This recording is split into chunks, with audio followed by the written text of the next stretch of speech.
বাংলাদেশে অপরাধীরা মনে করে অপরাধ করে পার পাওয়া যায়, মন্তব্য মার্কিন রাষ্ট্রদূতের। বক্তব্য ঠিক নয় বললেন স্বরাষ্ট্রমন্ত্রী। একসঙ্গে কাজ করবে দুদেশ।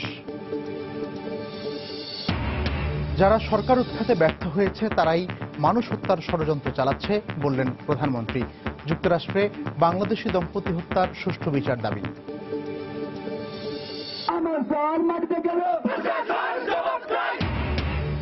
অধ্যাপক রেজাউল হত্যার বিচার দাবিতে বুধবারও উত্তাল রাজশাহী বিশ্ববিদ্যালয়। মহাসড়ক অবরোধ, বিক্ষোভ। অধ্যাপক শফিউল হত্যার প্রধান আসামির আদালতে আত্মসমর্পণ।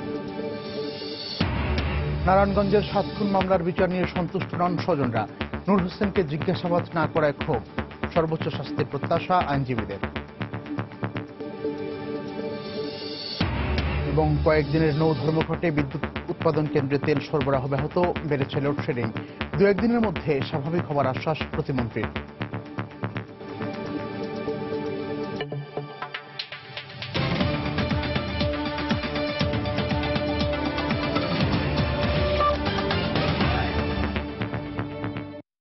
প্রবাসের সময় সঙ্গে আছি আমি মিজানুর রহমান খবির। কেন, কি কারণে বিশ্ববিদ্যালয়ের শিক্ষার্থী মাহবুব তনয় খুন হলেন তার উত্তর খুঁজে বেড়াচ্ছেন হতভাগা মা। রাজধানীর কলাবাগানে জোড়া খুনের ঘটনায় তনয় পরিস্থিতির শিকার হয়েছেন উল্লেখ করে তার মা বলছেন, আর কাউকে যেন এভাবে জীবন দিতে না হয়। হত্যাকাণ্ডের সুষ্ঠু বিচার দাবি করেছে তার পরিবার। শেষ বয়সের সম্বল, তাও আমার বুকটা খালি করে চলে গেল। কারা মারলো, কেন মারলো, কাউকেও চিনি না আমি। কার বিরুদ্ধে আমি নালিশ করব? মায়ের এমন সরলোক্তি আমাদের শুধু লজ্জাই দেয় না, অপরাধীদের কাছে যে প্রায় অসহায় হয়ে পড়েছি তারও প্রকাশ পায়। একমাত্র ছেলেকে হারিয়ে বাকরুদ্ধ পরিবারটির এখন দাবি, আর কাউকে যেন এভাবে জীবন দিতে না হয়। আমার ছেলেকে তো আর আমি পাবো না খুঁজে। আগামীতে যেন এরকম ঘটনা না ঘটে। কোনো মাকে বাকিটা জীবন চোখের পানি ফেলতে না হয়। কলাবাগানে জোড়া খুনের ঘটনায় নিহত তনয়কে মার্কিন দূতাবাসের সাবেক কর্মকর্তা জুলহাসের বন্ধু বলা হলেও পরিবারটি বলছে কখনো তারা জুলহাসের নামও শোনেননি। আমরা জানি না জুলহাসকে। হয়তো কাজের ক্ষেত্রে ওর অনেক লোকের সাথে পরিচয় ছিল, সেভাবে হয়তো পরিচয় হয়েছে এবং পরীক্ষা শেষে সে হয়তো দেখা করে কোনো কাজে সেখানে গিয়েছিল। ওখান থেকে শিল্পকলায় যাওয়ার কথা ছিল, কিন্তু ওখানে যেয়ে ওর প্রাণ হারায়। তনয় পরিস্থিতির শিকার হয়েছেন, বিষয়টি মেনে নিয়ে পরিবারটি বলছে দোষীরা পার পেয়ে গেলে এ ধরনের অপরাধ বাড়তেই থাকবে। জুনাইদ আল হাবিব, সময় সংবাদ, ঢাকা। কলাবাগানের জোড়াখুন সহ সাম্প্রতিক সব হত্যাকাণ্ডের রহস্য উদ্ঘাটন করে অপরাধীদেরকে আইনের আওতায় আনতে পুলিশ সর্বোচ্চ চেষ্টা চালাচ্ছে বলে জানিয়েছেন ডিএমপি কমিশনার। বুধবার সকালে ঢাকা মেট্রোপলিটন পুলিশের প্রধান কার্যালয়ে এক অনুষ্ঠানে সাংবাদিকদের সঙ্গে তিনি কথা বলেন। গত কয়েক বছরের আলোচিত হত্যাকাণ্ডের ধরনে মিল থাকলেও সবগুলো একই গোষ্ঠীর কিনা তা খতিয়ে দেখা হচ্ছে বলেও জানান ডিএমপি কমিশনার। রাজশাহী বিশ্ববিদ্যালয়ের শিক্ষক অধ্যাপক রেজাউল করিম হত্যার রেশ কাটতে না কাটতে রাজধানীর কলাবাগানের জোড়াখুন, উৎকণ্ঠা আর আতঙ্কে দেশের সব মহলের মানুষ। কয়েকদিন পেরিয়ে গেলেও দুটি ঘটনার কোনোটিরই কুলকিনারা করতে পারেনি পুলিশ। শিক্ষক হত্যার ঘটনায় সন্দেহভাজন কয়েকজনকে আটক করে জিজ্ঞাসাবাদ করা হলেও কলাবাগানের জোড়াখুনের ঘটনায় এখনও অন্ধকারে তদন্তকারীরা। এ অবস্থায় অন্ধকার কাটিয়ে জনমনের স্বস্তি ফিরিয়ে আনতে সর্বাত্মক প্রচেষ্টা চালানো হচ্ছে বলে জানান ডিএমপি কমিশনার। কারা কি কারণে খুন করেছে সেইগুলোর জন্য কিন্তু আমাদের চৌকস তদন্তকারী কর্মকর্তারা কাজ করে যাচ্ছে। আমাদের ডিটেকটিভ ব্রাঞ্চ, আমাদের counter terrorism branch, CID, DMP, থানা পুলিশ সবাই কিন্তু যৌথভাবে কাজ করছে। 90% ক্ষেত্রে আমাদের সাফল্য আছে। বর্তমান যে ঘটনাটা ঘটেছে এইটাও ইনশাআল্লাহ আমরা দৃঢ়ভাবে বিশ্বাস করি উদ্ঘাটন হবে। গত কয়েক বছরে বিরুদ্ধ মত ও ধর্মের মানুষের উপর হয়েছে একের পর এক হামলা, খুনও হয়েছেন অনেকে। অধিকাংশ হামলা ও হত্যার ধরন একই রকম হলেও তদন্তের পাওয়া তথ্যের ভিত্তিতে পুলিশ বলছে ঘটনাগুলো একটিমাত্র গোষ্ঠীর নয়। খুবই ক্ষুদ্র ক্ষুদ্র কিছু পথভ্রষ্ট বিপদগামী তারা এই ধরনের পরিকল্পিত হত্যাকাণ্ড করে দেশে একটা ভীতির অবস্থা সৃষ্টি করার, আইন শৃঙ্খলা অবরোধ করার অভ্যাস করছে। অবশ্যই আমরা তাদেরকে কঠোর হাতে দমন করব। সাম্প্রতিকের পাশাপাশি অতীতের ঘটনাগুলোরও দ্রুত সুরাহার চেষ্টা চলছে বলে জানান পুলিশের ঊর্ধ্বতন এই কর্মকর্তা। গুরুত্বপূর্ণ তথ্য পেয়েছি, সেই তথ্যগুলো যাচাই করে আমি আশাবাদী আমরা কবিবাগের 6 হত্যা মামলা এবং মৌলানা ফারুকী সাহেবের হত্যা মামলা রহস্য উদ্ঘাটন করতে পারবো। অভিজিৎ হত্যা মামলাও কিন্তু আমাদের, জীবন হত্যা মামলায় কিন্তু গুরুত্বপূর্ণ তথ্য আমাদের কাছে আছে। অধ্যাপক রেজাউল করিম হত্যার ঘটনাটি স্থানীয় থানা পুলিশ দেখলেও কলাবাগানের জোড়াখুনের ঘটনার রহস্য উদ্ঘাটনে মামলা হস্তান্তর করা হয়েছে গোয়েন্দা পুলিশের কাছে। তারেকুজ্জামান শিমুল, সময় সংবাদ, ঢাকা। জুলহাস ও তনয় হত্যাকাণ্ডের ঘটনায় তীব্র নিন্দা জানিয়ে বাংলাদেশে নিযুক্ত মার্কিন রাষ্ট্রদূত মার্শা বার্নিকাট বলেছেন, এই দেশে অপরাধীরা মনে করে অপরাধ করেও পার পাওয়া যায়। এ ধরনের হত্যাকাণ্ড বন্ধে যুক্তরাষ্ট্র সরকার বাংলাদেশকে সহায়তা অব্যাহত রাখবে বলেও তিনি জানান। বার্নিকাটের বক্তব্য ঠিক নয় উল্লেখ করে স্বরাষ্ট্রমন্ত্রী বলেছেন, খুনিদের ধরতে একসঙ্গে কাজ করবে দুদেশ। বুধবার সকালে সচিবালয়ে স্বরাষ্ট্রমন্ত্রী আসাদুজ্জামান খান কামালের সঙ্গে বৈঠক করেন মার্কিন রাষ্ট্রদূত। সচিবালয়ে পূর্ব নির্ধারিত সময় অনুযায়ী স্বরাষ্ট্রমন্ত্রীর সাথে দেখা করতে আসেন মার্কিন রাষ্ট্রদূত মার্শা বুলুম বার্নিকাট। বৈঠক পূর্ব নির্ধারিত হলেও মঙ্গলবার কলাবাগানে ঘটে যাওয়া জুলহাস ও তনয় হত্যাকাণ্ডই ছিল আলোচনার মূল বিষয়বস্তু। বৈঠক শেষে সাংবাদিকদের কাছে এই হত্যাকাণ্ডের তীব্র নিন্দা ও উদ্বেগ জানান রাষ্ট্রদূত। বাংলাদেশে অপরাধ করে পার পেয়ে যাওয়ার কারণেই এ ধরনের ঘটনার পুনরাবৃত্তি হচ্ছে বলেও মন্তব্য করেন তিনি। তবে বার্নিকাটের এমন মন্তব্য সঠিক নয় জানিয়ে স্বরাষ্ট্রমন্ত্রী বলেন, সন্ত্রাস দমনে দেশের আইন শৃঙ্খলা রক্ষাকারী বাহিনী কাজ করছে। It doesn't matter what you write, it doesn't matter who you love, and it certainly doesn't matter whether you pray to a God or you don't. You don't deserve to be killed. It's murder, it's wrong, and it needs to stop. There is an environment here where people think they can get away with it. যেটা যে উনি বলেছেন এটা তিনি আবেগের কথা বলেছেন, এটা অবশ্যই মানে কথাটা সত্যতা নেই, কারণ পুলিশ যথেষ্ট চেষ্টা করেছে। এসব ঘটনা বন্ধে মার্কিন যুক্তরাষ্ট্রের সহযোগিতার বিষয়টিকে গুরুত্ব দিয়ে তথ্য ভাগাভাগি সহ নানা উদ্যোগ নেওয়ার কথা বলেন বার্নিকাট এবং স্বরাষ্ট্রমন্ত্রী দুজনেই। আমি বলেছি যে আসুন আমরা এই টেররিস্টদের একসঙ্গে মোকাবেলা করি। We do not work together if we do not share information, if we don't share what we know and how we work, these criminals will win. গত সোমবার সন্ধ্যায় মার্কিন দূতাবাসের সাবেক কর্মকর্তা জুলহাস ও তার বন্ধুকে বাসায় ঢুকে হত্যা করে সন্ত্রাসীরা। পরে আল কায়দার বাংলাদেশ শাখা নামে পরিচিত জঙ্গি সংগঠন আনসার আল ইসলাম এই ঘটনার দায় স্বীকার করে বলে দাবি করে SITE Intelligence Group. Prasun Ashis, Somoy Sangbad, Dhaka. প্রধানমন্ত্রী শেখ হাসিনা বলেছেন, সরকার উৎখাতে যারা ব্যর্থ হয়ে মানুষ পুড়িয়ে মেরেছে তাদের মদদেই বেছে বেছে মানুষ হত্যা করা হচ্ছে।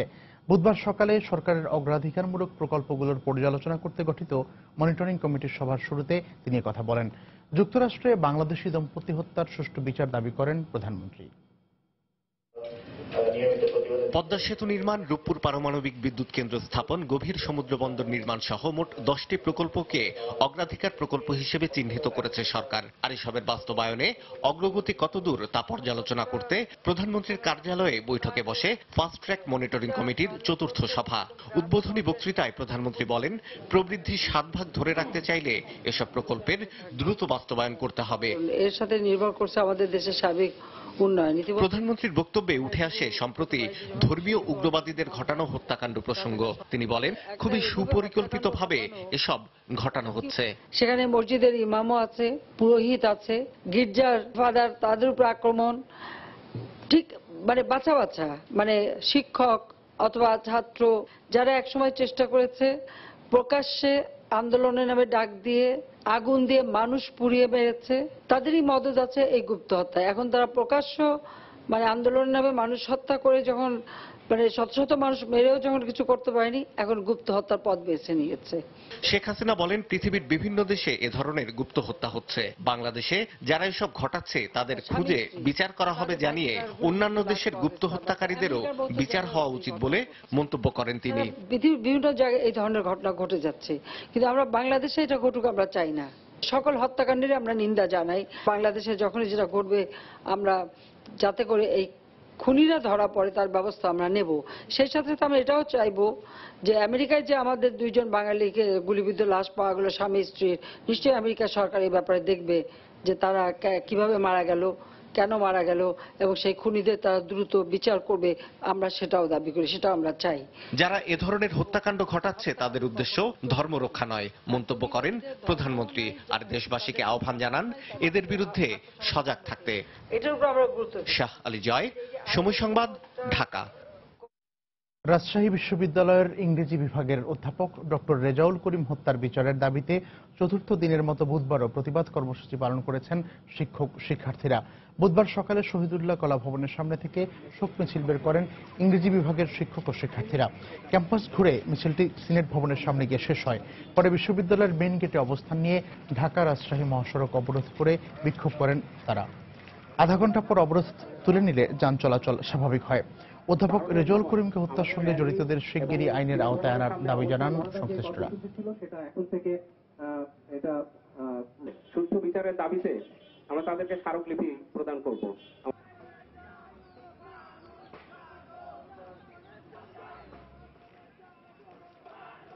আজকে তো আমরাও ভিকটিম হতে পারবো, আমাদের ডিপার্টমেন্টের স্যারও ভিকটিম হতে পারবে। একটা বিশ্ববিদ্যালয় এভাবে চলতে পারে না। আমরা সুষ্ঠুভাবে বিচার চাই। এ ধরনের ঘটনা আমরা যেন আর না দেখি আমাদের বিশ্ববিদ্যালয়ে। এটাই আমাদের চাওয়া, এটাই আমাদের কামনা। রাজশাহী বিশ্ববিদ্যালয়ের সমাজবিজ্ঞান বিভাগের অধ্যাপক ডক্টর একেএম শফিউল ইসলাম হত্যা মামলার চার্জশিটভুক্ত আসামি জেলা যুব দলের আহ্বায়ক আনোয়ার হোসেন উজ্জ্বলকে কারাগারে পাঠানোর নির্দেশ দিয়েছেন আদালত। এর আগে উজ্জ্বল আদালতে আত্মসমর্পণ করেন। বেলা 12টার দিকে মেট্রোপলিটন ম্যাজিস্ট্রেট আদালত 1-এর বিচারক মোকসেদা আজগরের কাছে আত্মসমর্পণ করে জামিন আবেদন করেন উজ্জ্বল। পরে আদালত তার জামিন আবেদন নামঞ্জুর করে কারাগারে পাঠানোর নির্দেশ দেন।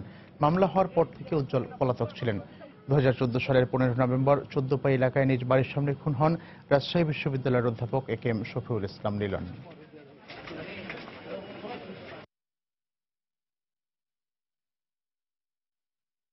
প্রবাসের সময় আরো থাকছে। রাজধানী ছাড়াও রাজশাহী, খুলনা ও সিলেটের ঝুঁকিপূর্ণ ভবন অপসারণের নির্দেশ। সময় পাবে আগামী 1 মাস, স্বাগত জানালো এলাকাবাসী।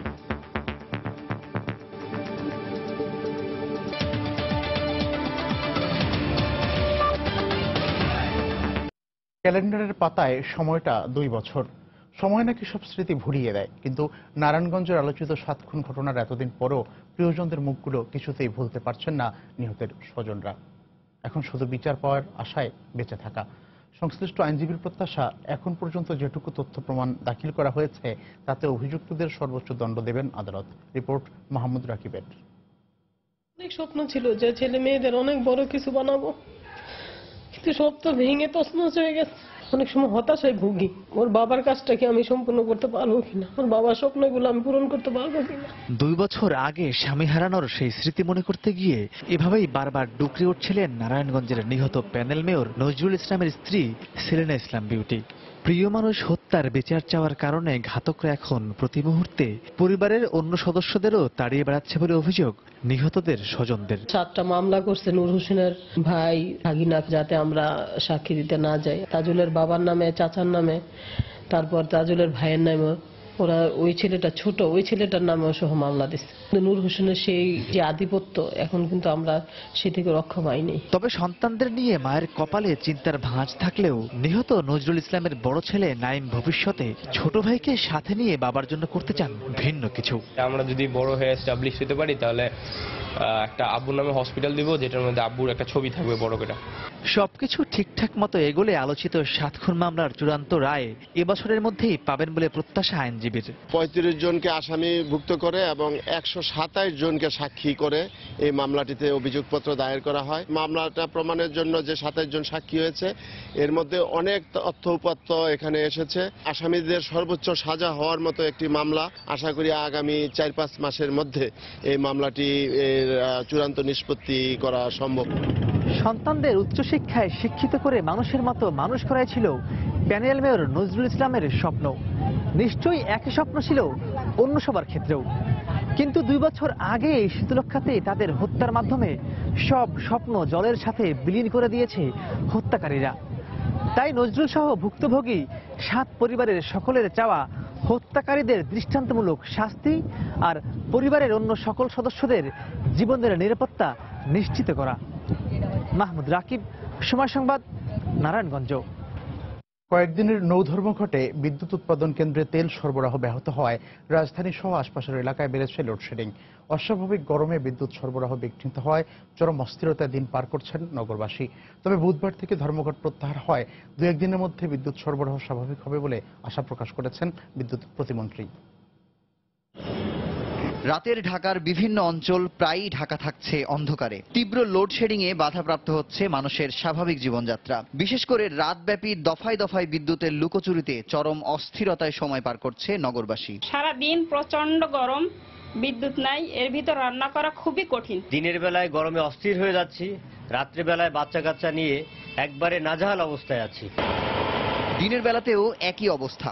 অস্বাভাবিক গরমের সাথে পাল্লা দিয়ে বাড়ছে বিদ্যুৎ বিভ্রাট। মূল রাজধানীতে বিদ্যুতের আসা যাওয়া সীমিত থাকলেও আশপাশের এলাকায় খুব কম সময় বিদ্যুতের দেখা মিলছে বলে অভিযোগ জনসাধারণের। সামনে তো গরম আসতেছে, তখন যদি আরো বেশি যায় তখন তো আমরা তো ওই আগামী দিনগুলির কথাই বেশি চিন্তা করতেছি এবং শঙ্কায়ও আছে। বিদ্যুৎ অফিসে ফোন দিলে ওরা ফোন রিসিভ করে না, আবার যদিও কোনো সময় রিসিভ করে সাথে সাথে রেখে দেয়। নৌ ধর্মঘটের কারণে হঠাৎ করে লোডশেডিং বেড়ে গেলেও 2-1 দিনের মধ্যে পরিস্থিতি স্বাভাবিক হবে বলে আশ্বাস বিদ্যুৎ প্রতিমন্ত্রীর। অনেক জায়গায় বিদ্যুতের সমস্যা হয়েছে গত 3-4 দিন যাবৎ। গতকালকে ঢাকাতেও বেশ সমস্যা হয়েছে। তবে আমি আশা করছি আজকের থেকে আবার তেলের জাহাজগুলো আসছে, সেগুলি যাচ্ছে।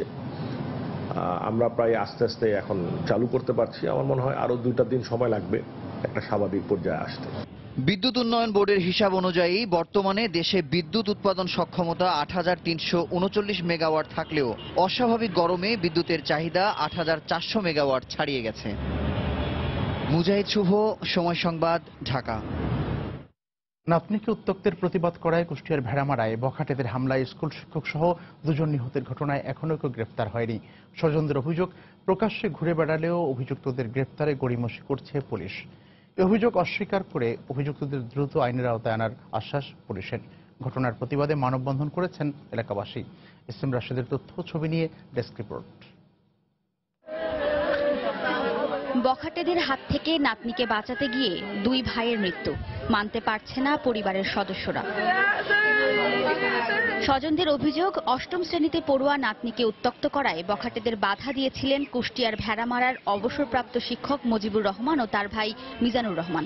এর জের ধরে মঙ্গলবার রাতে তাদের ওপর হামলা চালায় বখাটেরা। এতে ঘটনাস্থলেই মজিবুর রহমান মারা যান। আশঙ্কাজনক অবস্থায় মিজানুরকে রাজশাহী মেডিকেলে ভর্তি করা হলে সেখানে তারও মৃত্যু হয়। প্রধানমন্ত্রীর কাছে আমি দ্রুত এই খুনিদের ফাঁসি চাই। একজনা জায়গায় মারা যায়, আমরা ওখান থেকে আরেকটা, আমার মেজনানা ছিল, মেজনানাকে 2টার সময় ভর্তি করি।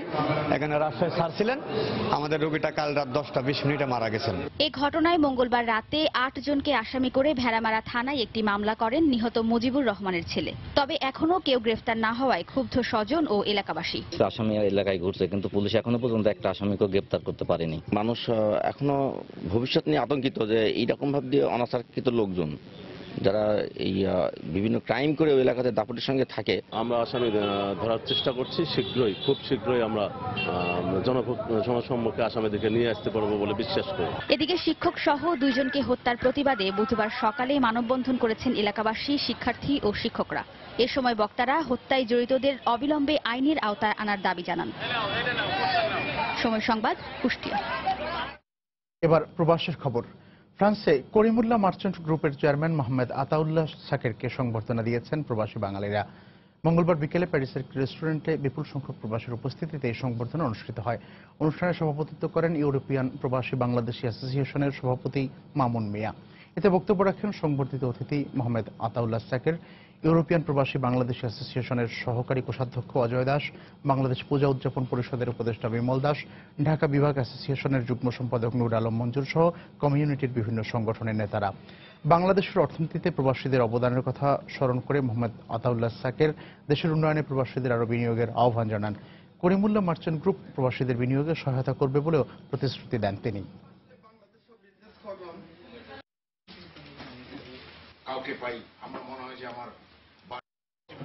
রাজধানীর 321টি ভবন সহ রাজশাহী, খুলনা ও সিলেটের ঝুঁকিপূর্ণ সব ভবন আগামী 1 মাসের মধ্যে অপসারণ করার জন্য রাজুক ও সংশ্লিষ্ট সিটি কর্পোরেশনকে নির্দেশ দেওয়া হয়েছে। বুধবার দুপুরে সচিবালয়ে জাতীয় ভূমিকম্প প্রস্তুতি ও সচেতনতা বৃদ্ধি কমিটির বৈঠকে কথা বলেন দুর্যোগ ব্যবস্থাপনা ও ত্রাণ মন্ত্রণালয়ের সচিব। বিল্ডিংগুলো 1 মাসের মধ্যে সিটি কর্পোরেশন রাজুকের টেকনিক্যাল সাপোর্ট নিয়ে অপসারণ করবে। খুলনা, সিলেট, চট্টগ্রাম এবং অন্য যে সিটি কর্পোরেশন যে ভবনগুলো চিহ্নিত করেছেন সেটাও এই 1 মাসের মধ্যে থাকবে। কাজটি করবেন সিটি কর্পোরেশন, টেকনিক্যাল নলেজ দেবেন এখানে ফায়ার সার্ভিস, এএফডি, তারপর আমাদের রাজুক, আমাদের মন্ত্রণালয় সাপোর্ট দিবেন। কিন্তু মূলত আমরা চাই যে রাজুক ওয়ার্ড ভিত্তিক এই বিষয়গুলো নিয়ে আসবে। আমরা ইতিমধ্যে ঢাকা উত্তর দক্ষিণ এই দুটো সিটি কর্পোরেশনের সাথে ওয়ার্ড ভিত্তিক মহড়া, আমাদের যে করণীয় যে বিষয়টি সোশ্যাল সেক্টর ওয়াইজ করার জন্য প্রস্তুতি গ্রহণ করছি। এদিকে সরকারের এমন নির্দেশে স্বস্তি প্রকাশ করেছেন বিভিন্ন ঝুঁকিপূর্ণ ভবনের বাসিন্দারা। তারা জানান, জীবনের ঝুঁকির জেনেও অনেকটা অপারগ হয়েই এতদিন সেখানে বসবাস করতে হয়েছে তাদেরকে। একটু করে তার করলেও তো সরকারি, আমি তো সরকারি চাকরি করি, সরকারি ওইভাবে দেখাশোনার দায়িত্ব দিচ্ছে। ভয় লাগে, তারপরও আমরা তো আর ওইভাবে থাকার এই নাই, বাড়ি ভাড়া দিয়ে থাকা বা সেই বিষয়ে কোনো এই নেই। এটা যদি সমাধান হয় তাহলে আমাদের জন্য অনেক ভালো হয়। ব্যবহার অনুপযোগী ঘোষণার জন্য একটি কমিটি রয়েছে, সেই কমিটিতে বসে আমরা আইডেন্টিফাই করব যে কোন কোন ভবনগুলো এরকম ঝুঁকিপূর্ণ অবস্থায় রয়েছে। আমাদের যে সমস্ত ঝুঁকিপূর্ণ ভবনগুলো রয়েছে এগুলো অপসারণের ব্যাপারেও আমরা পদক্ষেপ গ্রহণ করছি। অনেক পুরাতন বিল্ডিং ফেটে গেছে, হেলে গেছে, এরকম বিল্ডিং এ না থাকাই ঠিক। বিল্ডিংটা একদিকে একটু হেলে আছে, তো দরকার এটা মেরামত করা বা কোনো কিছু একটা গুরুত্বপূর্ণ পদক্ষেপ নেওয়া। আরডিএ কর্তৃপক্ষ এসেছে, অনেক পরীক্ষা নিরীক্ষা করেছে, তারপরেও তারা কোনো পদক্ষেপ নেয়নি। রাজশাহী উন্নয়ন কর্তৃপক্ষ সিটি কর্পোরেশন একটি কমিটি করা হয়েছিল, তার ভিত্তিতে বেশ কিছু ভবনকে আমরা চিহ্নিত করেছি যে এই সমস্ত ভবনগুলো ঝুঁকিপূর্ণ, এইগুলো ভাঙার প্রয়োজন আছে। জেলা প্রশাসন আছে, বিভাগীয় প্রশাসন আছে, পুলিশ প্রশাসন আছে, সবাই একটা উদ্যোগ নিলে পরে আমার মনে হয় যে এগুলো সম্ভব হবে। প্রবাসের সময়ে আরও থাকছে, মার্কিন প্রেসিডেন্ট নির্বাচনের মনোনয়ন লড়াইয়ে 5 অঙ্গরাজ্যের সবকটিতে ট্রাম্পের জয়। 4টিতে জয় পেলেন ডেমোক্র্যাট দলীয় মনোনয়ন প্রত্যাশী হিলারি।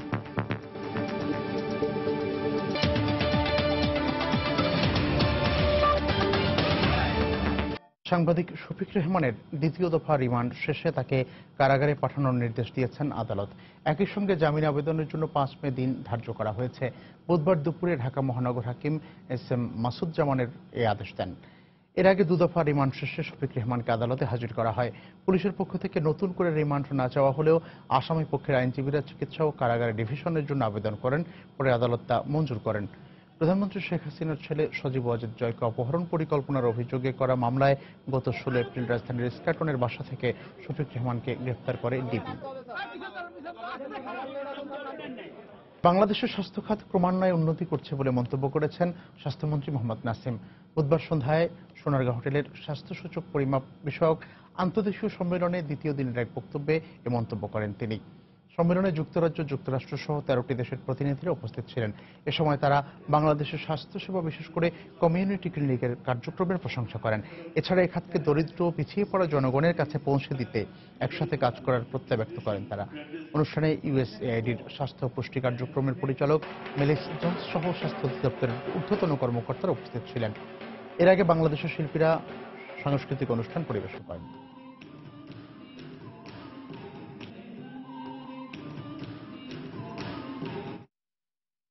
সুন্দরবনের চাঁদপাই রেঞ্জে চতুর্থবারের মতো আবারও আগুন লাগার ঘটনা ঘটেছে।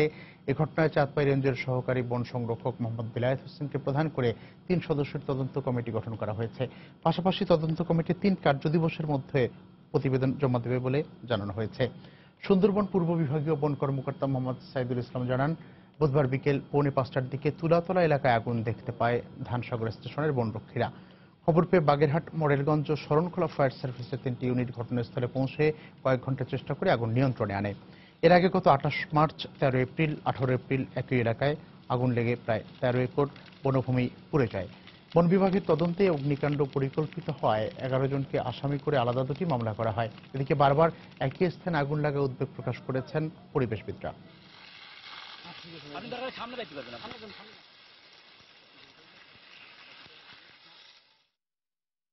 এবারে দেশের বাইরের খবর। মার্কিন প্রেসিডেন্ট নির্বাচনের মনোনয়ন লড়াইয়ে মঙ্গলবার 5টি অঙ্গরাজ্যে দলীয় প্রাইমারির সবকটিতে জয় পেয়েছেন রিপাবলিকান মনোনয়ন প্রত্যাশী ডোনাল্ড ট্রাম্প। আর 5টির মধ্যে 4টিতে জয় পেয়েছেন ডেমোক্রেট দলের মনোনয়ন প্রত্যাশী হিলারি ক্লিন্টন। মঙ্গলবার অনুষ্ঠিত দলীয় প্রাইমারিতে Connecticut, Delaware, Maryland, Pennsylvania, Rhode Island অঙ্গরাজ্যের সবকটিতেই বিশাল জয় পান তিনি। ক্যালিফোর্নিয়ার অ্যানাহেমে রিপাবলিকান মনোনয়ন প্রত্যাশী ট্রাম্পের সমর্থক ও বিরোধীদের মধ্যে সংঘর্ষের ঘটনা ঘটেছে। এই সংঘর্ষ থামাতে বিক্ষোভকারীদের উপর পেপার স্প্রে নিক্ষেপ করেছে পুলিশ। এতে 2 শিশু সহ 5 জন আহত হয়েছেন বলেও জানা গেছে। ট্রাম্প সমর্থকদের সমাবেশের কাছে ট্রাম্প বিরোধীদের বিক্ষোভের আয়োজনকে কেন্দ্র করে দুপক্ষের মধ্যে সংঘর্ষ ছড়িয়ে পড়ে।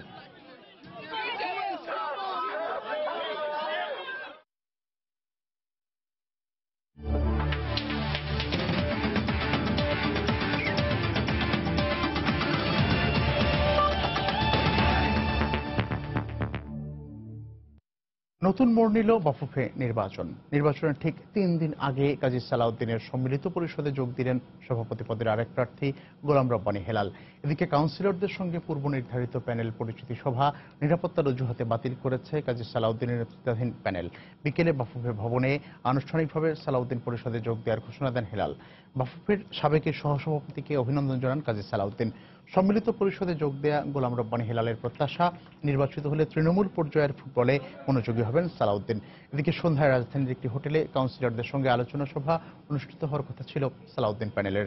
তবে হঠাৎই সিদ্ধান্ত আসে নিরাপত্তার কারণে স্থগিত ঘোষণা করা হয়েছে সেই সভা। এছাড়া বিভিন্ন মহল থেকে কাউন্সিলরদের উপর চাপ প্রয়োগের অভিযোগ তোলেন কাজী সালাউদ্দিন।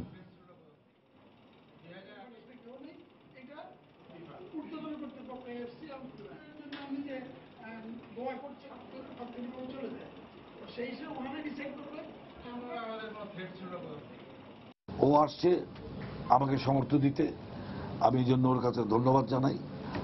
আর আমাদের this is our football family.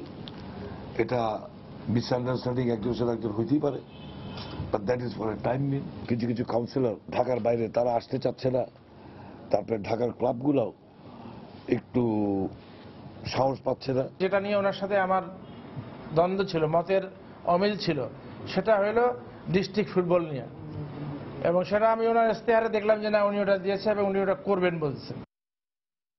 আগামী বছর সিরিজ খেলতে বাংলাদেশে আসতে চায় অস্ট্রেলিয়া।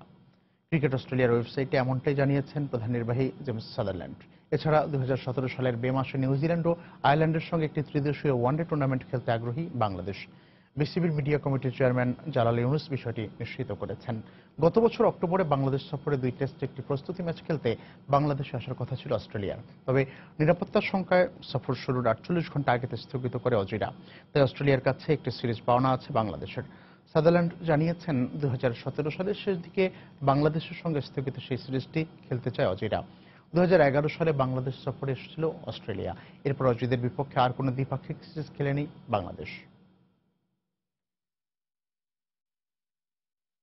লাস্ট আইসিসি মিটিং এ এখানে চিফ এক্সিকিউটিভ কমিটির মিটিং এ বাংলাদেশের সিরিজ নিয়ে অস্ট্রেলিয়ার সাথে আলাপ হয়েছে। 2017 অগস্টে একটা স্লট আছে যেখানে তারা আমাদের দেশে এসে 2টা টেস্ট খেলতে চায় অস্ট্রেলিয়া। তো এটা চূড়ান্তভাবে কোনো কিছু হয়নি, এটা আমাদের সাথে আলাপ আলোচনা হয়েছে। তার দিনক্ষণগুলো এগুলো ঠিক করা হবে। মোটামুটি আমাদের সাইডেও কিছু একটা পজিটিভ ইঙ্গিত দেওয়া হয়েছে এই সিরিজের ব্যাপারে। মিটিং এ আয়ারল্যান্ডের সাথে কথা হয়েছে, ওইখানকার অফিসিয়ালদের সাথে কথা হয়েছে। তো ওইখানে জুনে আপনারা জানেন যে আইসিসি চ্যাম্পিয়ন্স ট্রফি আছে ইংল্যান্ডে 2017 সালে, তার আগে একটা স্লট খালি আছে। তো সেখানে আমার মনে হয় যে একটা পসিবিলিটি আছে যে আয়ারল্যান্ড এবং নিউজিল্যান্ডকে তারা ইনভাইট করছে, সেখানে আমাদেরও অ্যাকোমোডেট করতে চাচ্ছে তারা। তো এখানে আমরা আলাপ আলোচনা করছি, হয়তো আমরা শীঘ্রই তাদের জানিয়ে দিব যে আমরা ওইখানে পার্টিসিপেট করবো কিনা। মোটামুটি আমরা পজিটিভ। এ পর্যায়ে শীর্ষ সংবাদ জানিয়ে দিচ্ছি আরেকবার। বাংলাদেশি অপরাধীরা মনে করে অপরাধ করে পার পাওয়া যায়, মন্তব্য মার্কিন রাষ্ট্রদূতের। বক্তব্য ঠিক নয় বললেন স্বরাষ্ট্রমন্ত্রী, একসঙ্গে কাজ করবে দুদেশ। যারা সরকার উৎখাতে ব্যর্থ হয়েছে তারাই মানুষ হত্যার ষড়যন্ত্র চালাচ্ছে বললেন প্রধানমন্ত্রী। যুক্তরাষ্ট্রে বাংলাদেশি দম্পতি হত্যার সুষ্ঠু বিচার দাবি।